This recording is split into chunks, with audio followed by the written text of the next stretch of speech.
In this video, I'm going to give a preview of the July 2025 BTO launch. Let's talk about the Tampines BTO. So Tampines historically is an area that has a high demand from buyers, but this particular site is actually closer to the Upper Changi MRT station, which means it is located in a less developed part of Tampines. There will be 380 units here consisting of 2-room flexi, 4-room and 5-room flat. Although the project size is not that big, interestingly, this project will be equipped with an eating house, supermarket, restaurant, shops, and also a preschool on the site. In terms of the classification, this project will have the standard 5-year MOP, so there will be no subsidy recovery clawback, and you can rent out the whole flat after MOP.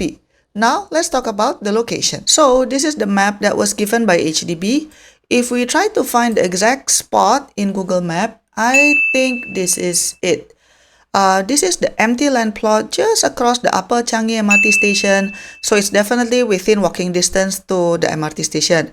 There are already buildings surrounding the land plot. So for example, this is the Sime Green condo. You have Park Lumiere over here. But then you also have a landed house cluster. So for example, this one is landed, this one is landed, and this is low-rise building because this is basically Expo.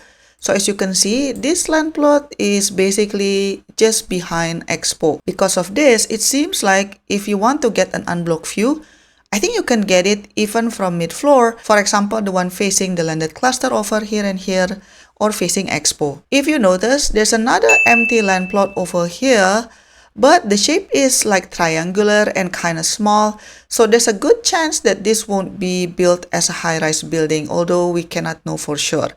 In terms of amenities, mostly are located near the other side of Expo. So you go here, you can find the Changi City Point shopping mall here. This is where you will be able to find fair price, outlet shops, restaurants, and many more, but it is a little bit far, so I believe that most people would be more comfortable taking the bus, although you can take a long walk or even ride bicycle to go there. Alternatively, you can also take the bus to the area near Sime MRT station because it will also have more amenities because the East Point Mall is there, and if you need some healthcare, Changi General Hospital is also around here. I guess this is why this Tampines BTO will have so many amenities on site, such as a supermarket, an eating house, shops, restaurants, and a preschool, because I think HDB recognizes that the area is still sparse in terms of amenities. Hence, even though the project is kind of small, only 380 units, but HDB still plans quite a lot of amenities on the site. So this is good for the residents. If you happen to work in the Changi Business Park or the industrial areas near there, then it will be a short commute to work. This area is also suitable if you are working in the aviation industry or need to travel often because Changi Airport is nearby. As mentioned before, Changi General Hospital is also around the area, so that's good. Even though you are not working in any of the places that I've mentioned just now, people who are working there could be your future potential renters or buyers. In terms of primary and secondary school options, there are few options within the 2-kilometer radius, but not many. So for example, here you have the Changkat Primary School, and then you have the Changkat Changi Secondary School. You also have the Chongseng Primary School and also Yumin Primary School. Here you have the East Spring Primary School. So there are some options. And then on top of that, you also have the Singapore University of Technology and Design here, and also the ITE College East. Okay, let's recap what are the pros and cons. What I like about this project is that it is very rentable because it is near business hubs. I'm not referring to the CBD area around Raffles Place MRT station, but rather the Changi Business Hub. You have employees who are working in the Changi Business Park, Changi Airport, Changi General Hospital, etc. Those are a healthy pool of renters should you decide to rent out the rooms or even rent out the whole flat after MOP. It is also located near the Singapore University of Technology and Design, so some of the international students there can also be part of your potential renters as well. And speaking of rental possibilities, what do you know? Although this project is small with only 380 units, but surprisingly, they offered 100 units of 5-room flats. If you manage to secure one of them, technically it is possible for you to convert that extra space as an additional bedroom, subject to HDB's approval and structural review, but usually it can be done. And because this area will be considered remote to some people, I'm guessing that the competition to get a flat here would not be as fierce as the two Bukit Merah BTO, Clementi BTO, or even Payoh BTO.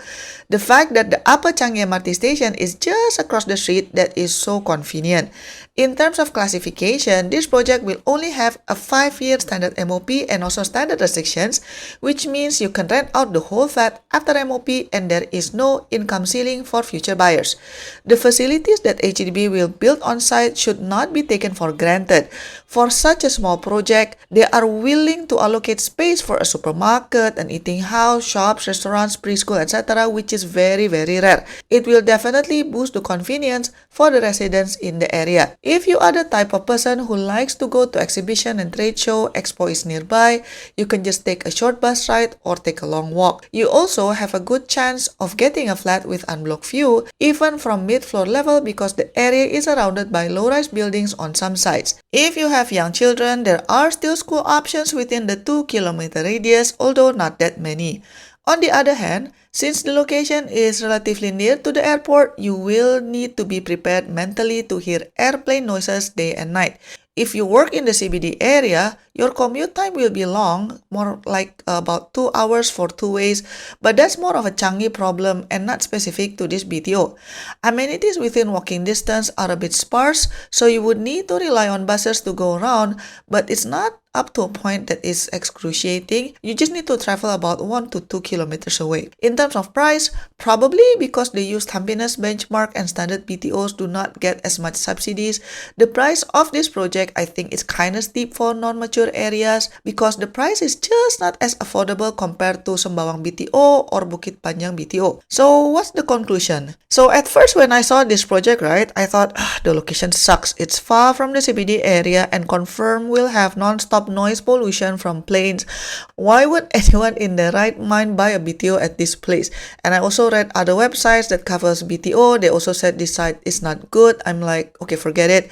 But honestly, as I analyze the area further, it actually has a lot of potential if you position it as a stepping stone instead of a forever home. Because if you think about it strategically, this is actually a perfect storm. So you have a lot of potential renters from nearby business hubs and colleges, and there are 5-room flat options, so you can build that extra common bedroom. And then the competition level should be relatively low because the location is damn far from city center. Hopefully this means that you can get a good ballot number, and there's an MRT station next door. Plus it will have on-site facilities such as supermarket, eating house, restaurants, shops, etc. And then some sites are low-rise buildings, so you can get unblocked view even from mid-floor.